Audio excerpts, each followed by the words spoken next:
ఒక్క మాట చెప్తున్నాను, ఖచ్చితంగా అభివృద్ధి కూటమి ప్రభుత్వం వల్లనే జరిగి తీరుతుంది.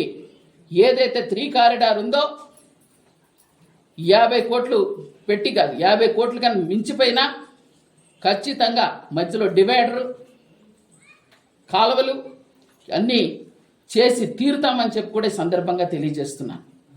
ఇకపోతే ఇది నేషనల్ హైవేయా R&B రోడ్డా అని కూడా కొంతమందికి తెలియదు. అందుకనే ఆర్టీ యాక్ట్ తీసుకున్నాను. R&B రోడ్ ఇది ఆల్రెడీ నేషనల్ హైవేది కరకపుట్టు నుంచి అలైన్మెంట్ అయిపోయింది. వాళ్ళకి డబ్బులు కూడా వేసేశారు. దీన్ని లేనిపోని విష ప్రచారాలు చేసి అధికారులను కూడా తప్పుదోవ పట్టించి కన్ఫ్యూజన్లో పెట్టి అభివృద్ధిని ఆపుదామనంటే ఆ పరిస్థితి ఊరుకునేది లేదు. ఈరోజు మళ్ళా నా మీద కానీ మా కూటమి మీద కానీ ఎవరైనా చిలువలు వలుగాలు మాట్లాడితే ఖచ్చితంగా యాక్షన్ తీసుకుంటామని సందర్భంగా తెలియజేస్తున్నాను. అలాగే గిరిజనేతరుల విషయంలోకి వస్తే నేను కూడా సిద్ధమే. మీరు పంపించేద్దాం అంటున్నారు కదా, అధికారులు కూడా గిరిజనేతరులే.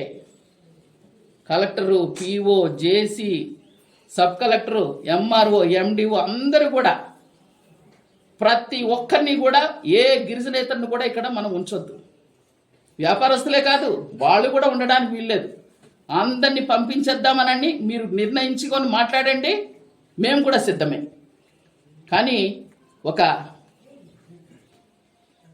లేనిపోని అపోహలు సృష్టిస్తూ కేవలం వ్యక్తిగతమైనటువంటి దూషణలతో మమ్మల్ని చేసి చాలా అసలు ఎంత వరస్ట్గా సోషల్ మీడియాలో పెడుతున్నారు. ఇప్పుడు సోషల్ మీడియాలో పెడుతుంటే ఎలాంటి పనిష్మెంట్లు అవుతున్నాయో తెలుసు కదా. ఖచ్చితంగా ఆ వైపుకే వెళ్తానని కూడా ఈ సందర్భంగా నేను తెలియజేస్తున్నాను. ధన్యవాదాలు.